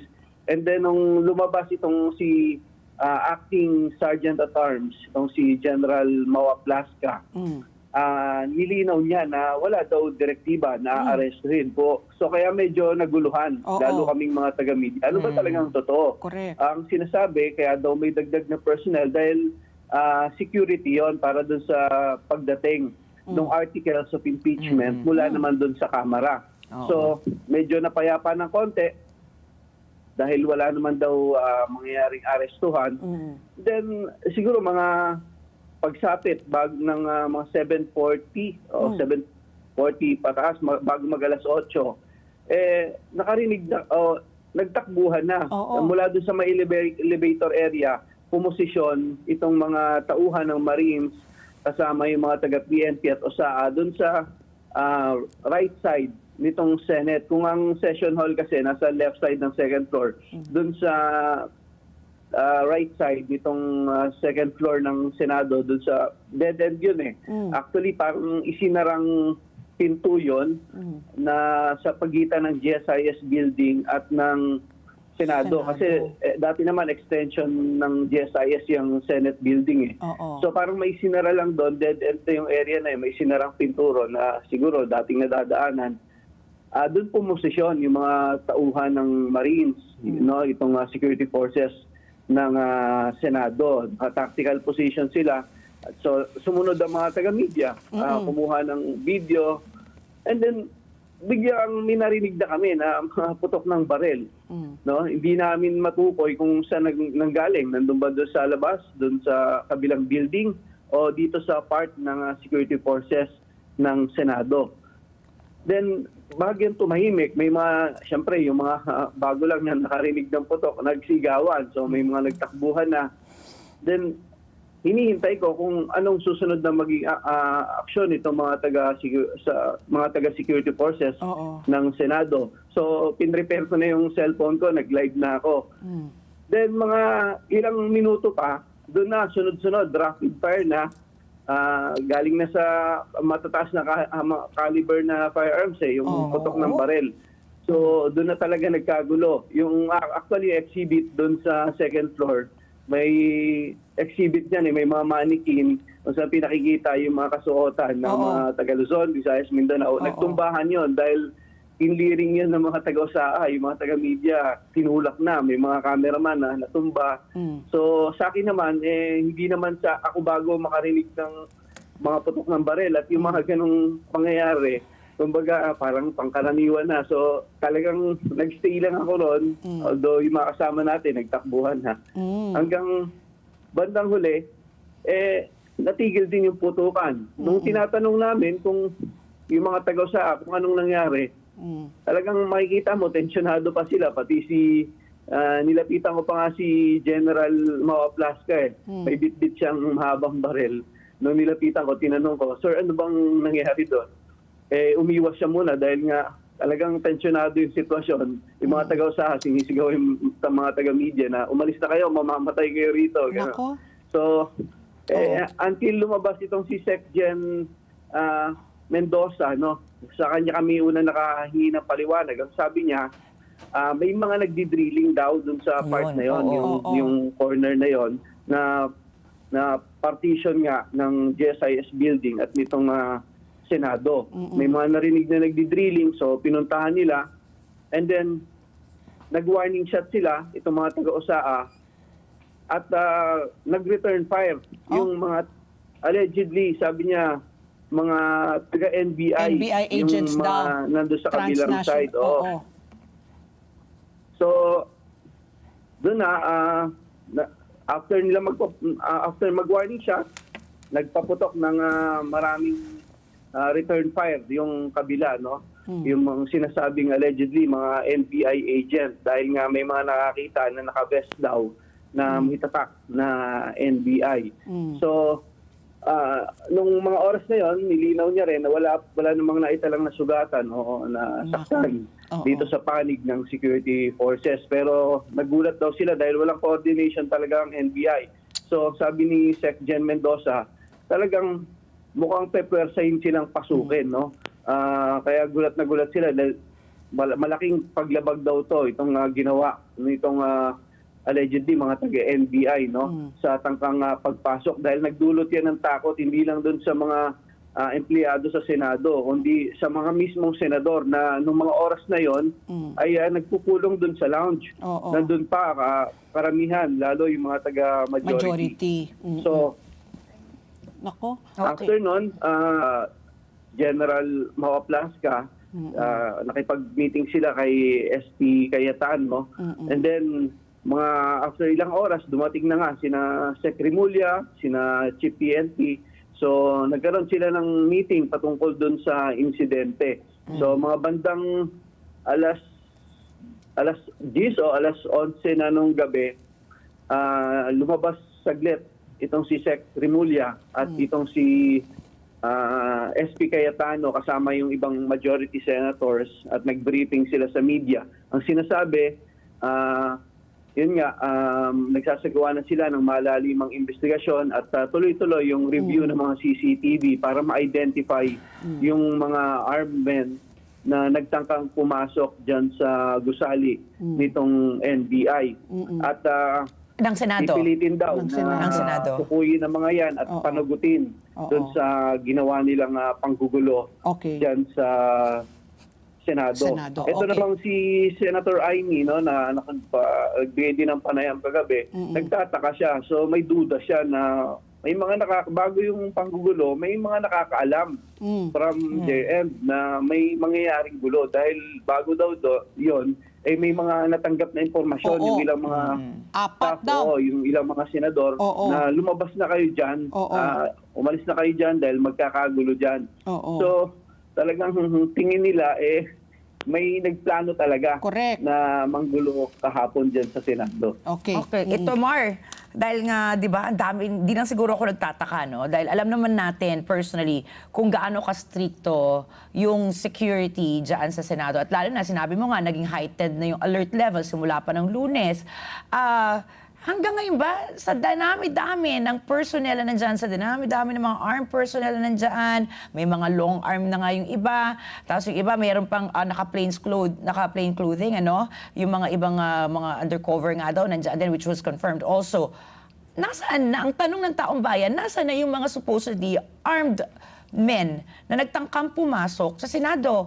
Paano sila nakalusot? Paano diba? nakapasok ng mga baril? Number 1, paano nakapasok? Number 2, paano sila nakalusot? Number 3, Nasaan na sila? Ang dami-dami dyan. Ang dami-dami mula labas ng GSIS, sa loob ng GSIS, sa periphery ng GSIS building. Ang dami nating armed personnel. So, nasaan na? Walang balita hanggang ngayon? Yun nga ang tanong, no? Nasaan daw ngayon yung naka-enkwentro nitong mga tauhan ng OSAA? Actually, hindi naman sila nakapasok tuluyan sa Senate building. So, kung nagtakbuhan sila, bling naharang itong mga allegedly taga-NBI na ito kung talagang hinabol sila, no? After kasi noon walang report na follow-up operation, no? After nung putukan, walang timbre kung yung mga police officers na nasa labas ay nasabihan para habulin yung mga nakapalitan ng putok nitong mga taga-USAA. Pero ang sinasabi kagabi ni Senator Amy, no, may post siya sa kanyang social media na may isa raw nahuli at binalikan daw yung tactical bag niya na naiwan. So kaya natakip siya ng mga pulis. At ang may binabanggit daw na pangalan na opisyal ng NBI. Actually, taga NBI Transnational Crime daw yung boss niya na nag-utos na pasukin nila yung Senado kahapon. So, na-interview rin itong si Matibag, no, ang sinasabi niya, hindi naman daw totoo. Wala naman daw kulang sa mga tauhan nila at all accounted naman daw yung mga personnel nila. So, dinideny niya na may na-arrestong NBI agent dyan sa loob ng Senado. So, palaisipan ngayon kung ano ba yun? Mga taga-NBI ba talaga? May nahuli ba talaga? O baka nagpapanggap ba sila? So, malabo pa eh. Kaya ang sabi ni SILG kahapon, kailangan ng malalimang investigasyon talaga dyan para matukoy kung sino yan at anong pakay nila na magpumasok dyan sa Senado. Itong gusto kong malaman, no, kasi nga meron pa nga nagsasabi na bagong appointed yung Senate Sergeant at Arms na si Mau Apalasca na dating kaklase daw ni Senator Bato sa PMA. Siya daw mismo ang pumili para palitan yung dating Sergeant at Arms. So ngayon, ang katanungan po dyan, 37 shots daw were fired dito sa Senado kagabi. Meron na hubang sinabi rin ni Secretary John Vic na dapat i-secure ang CCTV camera room. Tapos yung mga slugs na ginamit para doon ay ipunin para po sa investigasyon. Meron ka na bang update tungkol doon? Totoo ba nga ito na si Apalasca ay kaklase po ni Senator Bato sa PMA? Bago lang siyang in-appoint as Sergeant at Arms? Well, base sa pagkakaalam ko, mista niya nga yan sa PMA Class 86, no? Itong si General Mau Apalasca. At kita naman natin doon sa plenary, siya yung nag-endorso, nag-impahe dito kay Mau Apalasca para pumalit doon na Sergeant at Arms. Pero hindi naman nabago sa Senado yung si General Mau Apalasca. Actually, kung di ako nagkakamali, nung panahon ni SP Chis Escudero, siya rin yung Sergeant at Arms dyan sa Senado. So, nagbabalik lang yung si General Mau Apalasca. At doon naman sa tanong mo, no, doon sa mga cartridge na recover ng authority dyan sa pinangyarihan ng palitan ng putok kagabi. Actually, may mga dumating na mga taga-crime laboratory, yung mga taga-SOCO na nagproseso kahapon nung lugar na yan kung saan nangyari yung enkwentro. Malamang nagsagawa sila dyan ng pag-kolekta ng mga basyo ng bala na sasailalim sa ballistic examination. Malamang nagsagawa rin sila dyan ng trajectory ng mga bullet kung saan nagmula, no, para matukoy kung ilan yung pinaputok dito sa panig ng security forces ng Senado at kung ilan yung ipinaputok naman doon sa kabilang side na kung saan nandun yung mga allegedly mga NBI agents. Okay. Kasi ito rin, Mar, no, may kumakalat na balita na wala na daw sa Senado si Senator Bato. Nakapuslit daw ito kaninang madaling araw. Is there a way for you to verify kung totoo nga itong kwento na nakapuslit si Senator Bato mula sa Senado? Well, Ali, yun yung tinatanong natin ngayon sa Yun yung tinatanong natin ngayon sa staff nitong si Senator Bato. Dahil bandang alauna may mga video pa na posting itong mga kasamahan ni General Bato, ni Senator Bato na ipinakikita na hindi totoo na ginawang diversionary tactics yung insidente para palabasin itong si Senator Bato dyan sa Senado. May mga picture na ipinost itong si Attorney Torion, no? Na nandun sa kanyang opisina itong si Senator Bato. Pero ngayong umaga, may mga lumutang na impormasyon na lumabas daw yan sa Senado si Bato. At allegedly, ang sinasabi, si Senator Robin Padilla daw yung nagsama sa kanya palabas dyan sa Senado. So ngayon, humihingi pa tayo ng paglilinaw dyan sa panig nitong si Senator Robin Padilla at dito sa opisina ni Senator Anuin ko Bato de la lang ha, Rosa. Mar, you have to double check kasi may isang news agency na naglabas na wala na nga daw si Senator Bato sa loob ng Senado. Confirmed na sa isang news agency. So please double check lang, no. Lumabas na daw sa sa isang news agency na wala na nga raw si Senator Bato sa loob ng Senado. So we will let you go para you can get back to us kung verified nga po yan na wala na po si Senator Bato sa loob ng Senado. Balikan mo na lang kami kung meron ka ng update. Okay, Patrick, alamin natin. Okay. Thank you, Maraming Mar. salamat Natin. kay Mar Gabriel. At ingat pa rin at sana ko, maski na paano, nakapagpahinga ka para po mamaya marami Tuloy-tuloy na pa rin. mga kailangan habulin ng mga istorya. At ang oras, alas 9:28 na po ng umaga. At ang oras na ito hatid sa inyo ng EMAC UPVC Roof Corporation. Absolutely rust-free. EMAC. Oras muli, alas 9:28 at magbabalik pa po ang ASPN. Ano sa palagay niyo? Sigaw ng Pinoy Nation. Oras, alas 9:31 na po ng umaga. A season of sharing and connection. Ka-Flash, this month, let's celebrate the simple joy of sending packages wherever you may be in the Philippines. From heartfelt parcels to important deliveries for loved ones, Flash Express is here to support every shipment. Enjoy shipping that's easier and more affordable with Flash Express. Oras muli, alas 9:31 na po ng umaga at kasama na po natin sa linya si Ginoong Nick Satur Jr. mula po sa Partners for Affordable and Reliable Energy, PARE for short. Magandang umaga po, Sir Nick, and welcome back po sa ASPN. Morning, sir. Thank you. Sir Nick? Good morning po. Can you hear us po, Sir Nick? Yes, ma'am. Okay. Mainit po, ang political tension po sa Senado, lalo na kagabi. Pero mas marami po nagreklamo po kagabi dahil po marami po naka-experience po ng brownout sa kanilang mga tahanan. Ang tindi-tindi pa ng init. Sa kasalukuyan po, sinabi naman po talaga ng Meralco at NGCP, manipis ang supply po natin sa kuryente. Kayo po, bilang isang chief advocate po ng reliable energy, ano po masasabi niyo po dito? Tuwing summer, ito lagi yung problema, yung mga power plants ay nagbabag down kasi nga hindi daw nila kaya yung demand and all that. What are your thoughts po? Itong nangyayari pong rotational brownouts na inaasahan po natin magiging madalas ngayong tag-init. Oo. So kung titignan na, the last time na nag-guest ako sa inyo, yun na yung sinabi ko.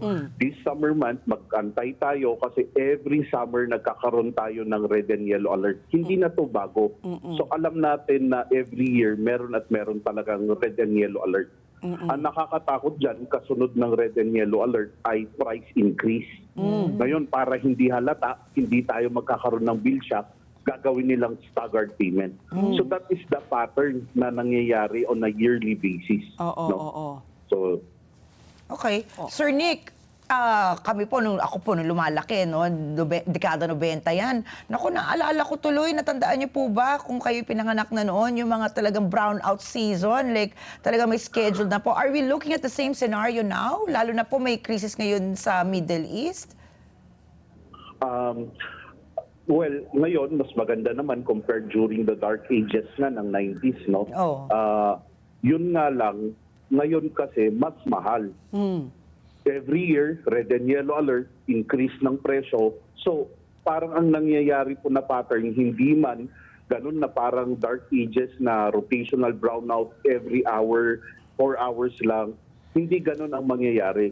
Pero ngayon, it's more expensive. Power is now more expensive. Yeah. So yun po yung kinakabahala natin mga consumers kasi lagi pag merong red and yellow alert, kasunod niyan, price increase automatically. We have solutions actually for red and yellow alert. Matagal na po nating matagal na tayong nananawagan sa Kongreso at sa ating mga energy regulators. No, there are 4 solutions that we can do immediately if we are serious on solving itong red and yellow alert natin. No? Oo. Sige po. Ikwento nyo po sa amin yung gusto nyo pong i-recommenda na energy solutions. 4 energy solutions po para baka sakali po nakikinig ang DOE sa atin maumpisa na itong ating sabi nyo nga taon-taon na lang nagkakaroon po ng kanipisan ng shortage sa supply ng enerhiya. So what are your recommendations po? Okay, number 1, we need to audit all energy players from sa power plants natin, kung ano yung mga old na power plants, lagi na silang nagsha-shutdown every year. So dapat patigilin na yan. If hindi natin kayang improve, we need to eliminate them already in the energy mix. Sa NGCP, marami pong mga delayed projects. We need to audit the operation of NGCP as well as sa ating mga distribution utilities, both private and electric cooperative. Dapat merong efficiency sa lahat ng mga energy players natin para alam natin sino yung i-upgrade, sino yung tutulungan natin, at sino yung tatanggalin natin. No? Number 2, we need to finish all delayed grid projects. One reason kung bakit po yung energy sector natin ay laging ganito na may problema is because we have a weak NGCP or transmission grid. So, pag hindi kaya ng transmission lines, nagkakaroon tayo ng forced outages. No? So, we need to finish all delayed grid projects. At nakakatakot po dyan ay bayad na po ng mga consumers yan, nasingil na po. Bakit delayed pa rin yung project? Number 3 is enforce transparency at accountability sa ating distribution utilities, both private and electric cooperative. Kasi gusto natin malaman saan ba sila kumukuha ng power nila. Dapat fair competition, hindi yung kakutsaba lang nila, doon lang sila bumibili. No, there need to be transparency sa ating power supply agreement. And number 4, institutionalized consumer participation. Hindi dapat na hanggang public consultation lang ang mga consumers. Dapat kasama rin tayo kasi tayong nakaka-experience kung anong nangyayari talaga sa grassroots. We need to be part of amending the ITIRA law. We need to be part of creating ERC and DOE policies. Dapat kasama ang consumers. So itong 4 na to kaya natin gawin immediately. Ito yung mga short-term at mid-term na solutions natin. I'm just not sure why our regulators and Congress is not hearing us for so long. We've been in this fight. Consumers have been shouting their voices for so long. Ayun po, ma'am. I agree with you, maganda nga yung mga energy solutions ninyo, na dapat inumpisa, dapat ginagawa kasi audit nga all the energy players, 'di ba? Lahat dun sa supply chain, 'di ba? From the power sector to the transmission to the distribution, dapat po talaga 'yan ino-audit po talaga.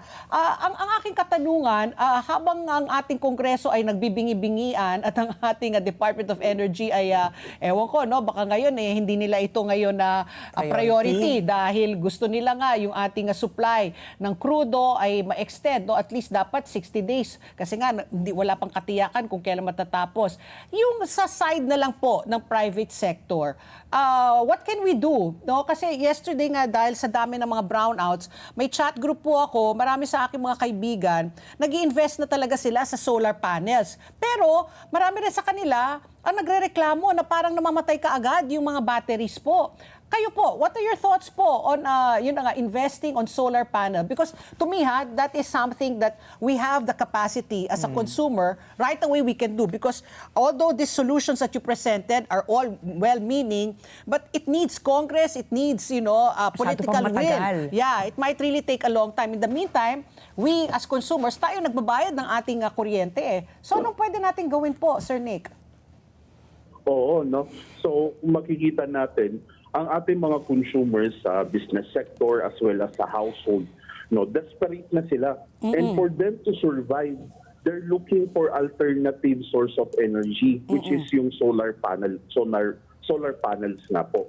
So, okay naman po, maganda po ang solar ngayon kasi yan na lang po yung takbuhan natin. Wala tayong magagawa. Mahal ang crudo, kahit mag-generator ka, maubos rin yung pera mo sa diesel, gasolina. correct. So, solar panel talaga po ang takbuhan natin. Pero bakit po ngayon na marami ng bumibili at nag-i-install ng kanilang solar panels, parang lalong pinahirapan yung pagkakabit ng solar. Ang daming mga permits na kailangan, ang daming mga proseso na kailangan.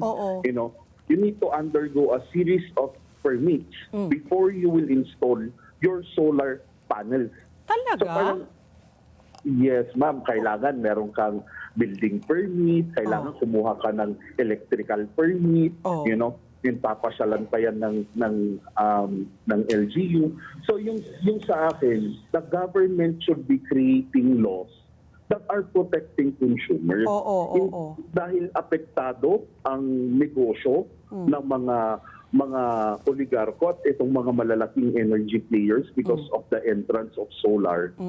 Biglang naging mahirap magkabit ng solar panel. Paano kung yung solar panel ko is para lang sa isang kuryente, isang bombilya, at isang electric fan? Kailangan ko pa bang dumaan sa maraming proseso? Correct. Oo. 2,000 lang yung solar panel setup ko. Pero yung permits ko, ang mahal-mahal na. So yun po. I didn't realize na gano'n ha, kasi otherwise itong mga kaibigan ko magrereklamo yan, ang hirap-hirap. Ang rereklamo po nila talaga ngayon, yung yung mga battery na parang mabilis, madrain, no? Like kahapon daw sa mga lugar nila, 3 oras ang brown out. Nagamit lang nila yung stored solar energy nila for 2 hours. So 1 oras silang brown out pa din. Nick, paano? Yes, so dapat dyan, kailangan natin tignan sino ba yung company na nag-supply ng solar battery na yan. Kasi meron naman pong standard talaga. No? And eto yung sinasabi natin na asan yung mga regulators natin. Sila yung nagsiset kasi ng mga standards, no? Na ito yung kaya ng battery na to, no? Merong pong computation yan for this battery, different types of batteries. Ito yung kaya niya, 2 hours, 4 hours, 6 hours. Now, we need to check whether it is under the standards na po ng ating DOE. So, kailangan po natin malaman dyan yung nag-supply po kung nasa standard po yung produkto natin. Kasi ako, i-share ko lang din na meron din ako Patpi, may solar din ako. Tapos, sinubukan kong gamitin. Siyempre, ang tagal ko siyang di ginamit. Alam ba, it lasted me. Electric fan lang yan na may, at saka ilaw. Only 3 hours. 3 hours. So, yun 3 hours lang. So, di ba, ang mahal-mahal, at nag-expect ka, di ba, try mo. Kung kailan mo kailangan. Doon naman biglang, ang init ng ginit na. Ayan, tuloy na 2 beses lang ako sa isang araw. Maligaw naging 3 beses. Pero yun na nga. Nga yung sinasabi natin. Ito, Sir Nick, di ba, lagi tayong push for renewable energy. Yes. Push tayo for solar. But is it realistic po? Ito na nga lang yung maliliit na karanasan namin mga consumers na sumusubok sa aming maliit na paraan. Sinusubukan po namin itong renewable energy. Itong solar na lang dahil napakainit sa Pilipinas. Diba? Sakto nga sana. Pero handa po ba tayo? Kasi hindi naman pwede natin isisi like you said. I-check natin kung saan sila kumuha ng kanilang mga solar panel. I'm sure yung mga kaibigan ni Pat P, tsaka ako talagang inaral namin kung ano yung magagandang brand, di ba? Kasi di ba para sa amin din naman yun, di ba? Pero is it really, are we really ready? Realistic po ba yan sa Pilipinas? Dahil sabi nyo nga, ang tagal natin kinakalampag yung gobyerno natin, magkaroon tayo ng renewable energy. Paano po ito kung sa maliliit lang po na paraan, yung maliliit na paraan namin mga consumers, medyo palpak pa. Saan po yung problema? Ang problema kasi natin is holistic. You know, the product needs to be checked by needs to pass the standards ng ating mga regulator. So kunyari, yan, pumasa sa standard ni regulator tapos ganyan yung performance niya, ibig sabihin, may problema dun sa proseso ng pag-apply nila ng mga permits nila. You know? Ngayon, if the problem is dahil talaga yung brand naman ang problema, so the DOE should be notified para alam din nila na ito yung mga companies na pang yung mga produkto nila. Ngayon, marami po holistic po talaga yung problema. Kaya nga po, ang kailangan talaga dyan is umupo kasama ang mga consumers. Correct. Hindi pwedeng sila lang nag-uusap kasi katulad yun, ma'am, no, kayo na-experience nyo firsthand. And they need to hear it from you, from the consumers, na ganito yung na-experience namin. Para they are working on data, on facts, at hindi yung mga haka-haka lang nila. No? Sir Nick, are you saying po na may problema po sa kataas-taasan, kumbaga, yung mga nag-a-approve? Are we seeing po already signs of red tape or corruption po? Dahil, di ba, kung alam naman, siguro naman, kaya po sila sa position na yan, di ba? Dahil meron po silang skills, di ba? Kung alam nila kung anong papasa, kung anong standard, etc. Kung may nakakalusot po, are you saying already na medyo kailangan po nating silipin kung meron nga pong kuntsabahan na nangyayari? Well, oo naman yun yung matagal nating tinatanong no, na hindi natin sinasabing meron. But we need to be vigilant na bakit nga merong mga nakakapasang mga ganito. So that's what we're seeing. We need to look at the process. Bakit may mga iba hindi tumadaan sa proseso pero nasa merkado na siya? No? These are the things that we need to understand. And the regulators needs to enlighten us. Paano ba nangyari ito? Kasi tayo naman, bibili lang tayo eh. Lumabas sa merkado, ibig sabihin, dumaan sila sa tamang proseso ng permits, DTI and everything. DTI, May sticker yun eh. Ay, ano ba yun? Ano yung something, DTI. DTI. Hindi, meron silang may sticker, di ba? Oo, yung sa ICC. ICC. So ito, ewan ko lang kung nasa priority agenda ng LEDAC po, no, itong pag-amyenda po ng EPIRA na talagang marami, no, like groups like yours, no, yung NGO na talagang umaaray na sa sobrang taas po ng ating kuryente. Sabi nga nila, paano tayo hihikayat ng mga foreign investors kung ang kuryente napakataas? Tapos, yun na nga, ngayon, pag summer, hindi natin maasahan na 24/7 po, walang palya dahil itong mga power plants na iba, mga luma na, di ba? So, kayo po, Sir Nick, dahil nga tayo po ay kailangan natin kumbaga talagang kalampagin ang ating gobyerno para bigyan po tayo at least itong mga basic services, no? Water, electricity, dapat at least man lang ito ay kapasa-pasa. Baka meron na lang po kayong gustong sabihin, baka meron pa kayong mga tips na hindi namin alam, pagtitipid ng kuryente para po hindi masyado rin mataas ang aming babayarin sa kuryente. Kayo na po, Sir Nick. Okay, thank you very much. Sa ating mga nasa Kongreso, no, sana isama nila ang consumers, patawag tayo mga consumers sa pag-amenda ng ating IPIRA law para naman mai-share natin Nako, Sir Nick, pakiulit po. Hala, hindi lang kuryente, pero syempre, pati ang ating internet, mahina. Sir Nick, I'm sorry, we cannot hear you, but thank you very much for joining us this morning. We are still hopeful, no, na with all the problems, government, all the regulators can still look at our electricity, our supply, at sana nga maging affordable ang ating kuryente. Yes, ma'am. Oh, sige po, sorry. Sige po, say your last few words po, Sir Nick.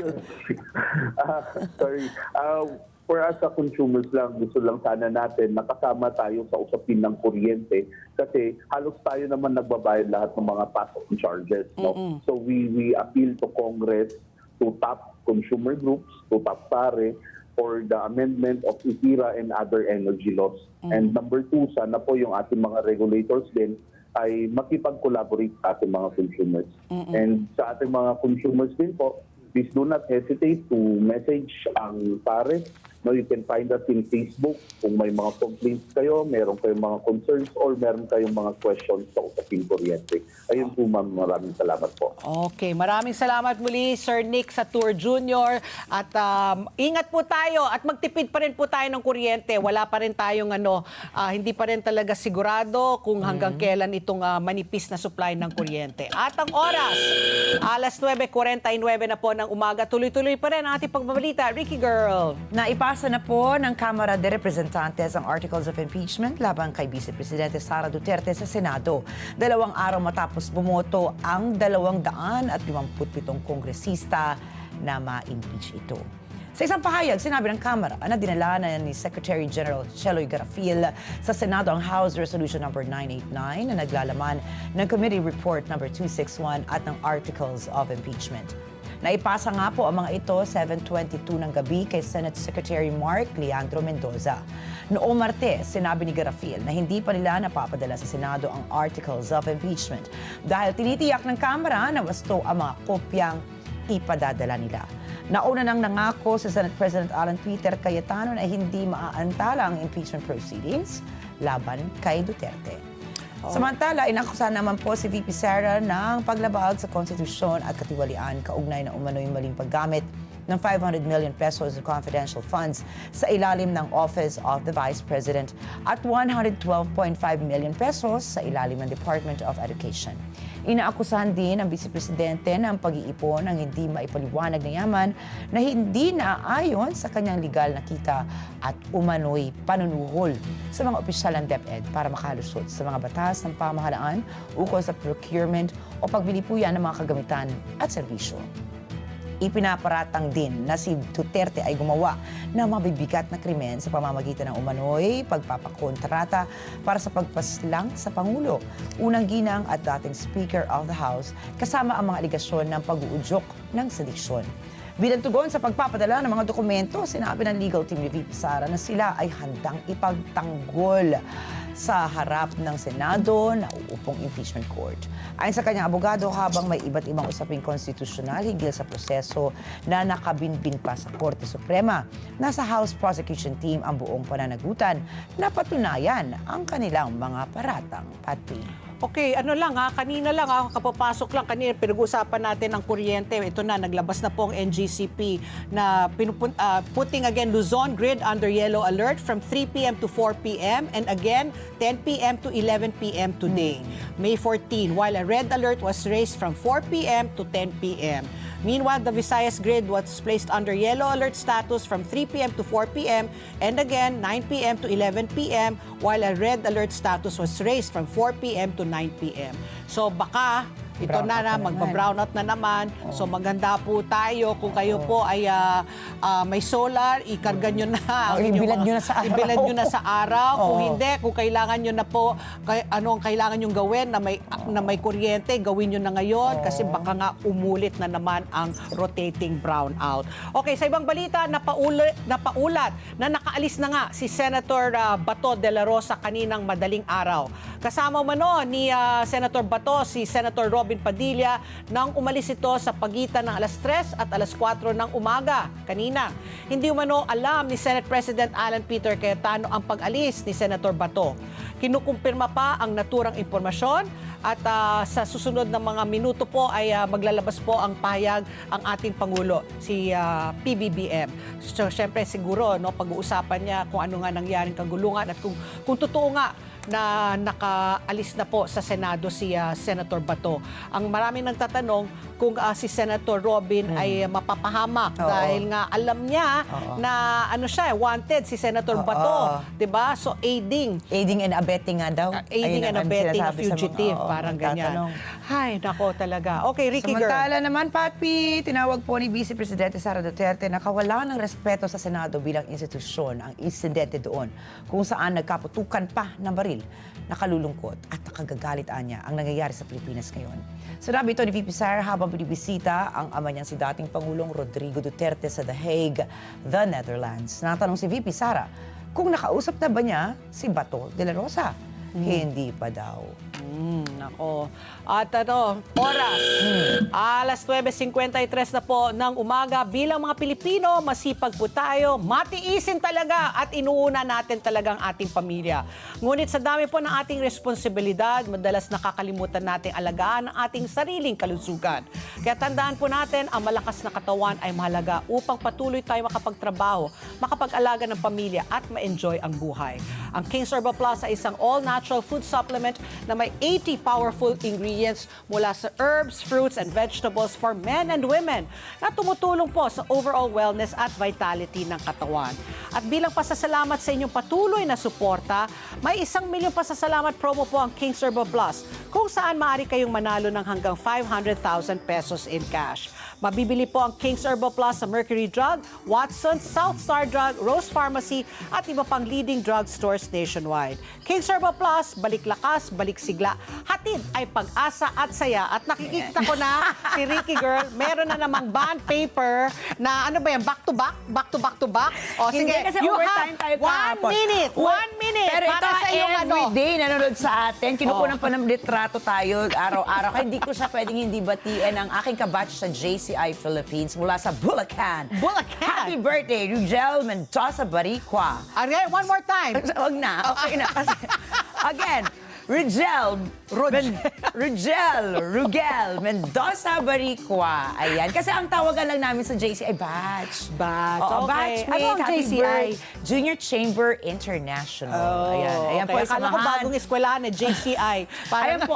Ayan ay ano ha, international organization yan ng mga young leaders and entrepreneurs. Okay. At syempre, ito, isa pa nating manonood. Happy birthday kay Kyle Cyrus Baringgit. Hula mo kung taga saan? Tiga saan? Cagayan! Cagayan. Ayan, Mga so marami po tayo kamag-anak mga ni Ricky. Ilocanong Oo. nanonood. Ayan.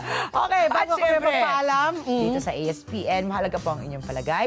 Mahalagang bahagi yan sa paghanap natin sa katotohanan. Kaya sa bawat isyong napapanahon, parte po kayo ng diskusyon. At tandaan po, ang buhay ay hindi patagalan kung hindi syempre pasarapan. Kaya sulitin po natin, tawanan po natin ang problema, tawanan natin ang ating mga mambabatas talaga. Mag-sorry ka. Hindi tayo. Mag-sorry ka. Huwag natin tawanan. Katawa-tawa ang ating mga mambabatas. Mag-food trip tayo na masarap, gumala tayo at gumawa po tayo ng masasayang alaala. At po, ano po talaga, if we can go on bended knees to pray, manalangin po tayo ng matindi po talaga. Kailangan po talaga natin ng mga dasal, mga panalangin, dahil po parang ang Diyos na lang po ang makakasalba sa atin. Talaga lang. Parang hopeless, helpless na Diba, talaga. nung lagi natin sinasabi yan since Monday, manalangin tayo, let's hope for the better, let's Yeah. hope for the best. Tapos biglang, talaga namang climax talaga yung nangyari. Tapos kung totoo nga na wala na si Senator Bato, ano mangyayari na naman? Ano mangyayari kay Senator Robin? May impeachment po tayong hinaharap dyan sa Senado. Kaya talaga, ang gulo-gulo na po talaga. Ang Pilipinas, ang hirap mo talagang mahalin. Kaya naman, tumutok lang po kayo sa aming mga platforms, social media platforms po sa Net25 dahil tuloy-tuloy po ang ibibigay naming updates sa inyo. Okay, susunod na po ang Kada Umaga Girls. At mamaya alas 9:30 po ng gabi, Mata ng Agila International dito lamang sa Net25. See you tomorrow, everybody. Basta manood po kayo ng news dito lang po sa Mata ng Agila. At sa Net25. Happy Thursday, Patty! Happy Thursday.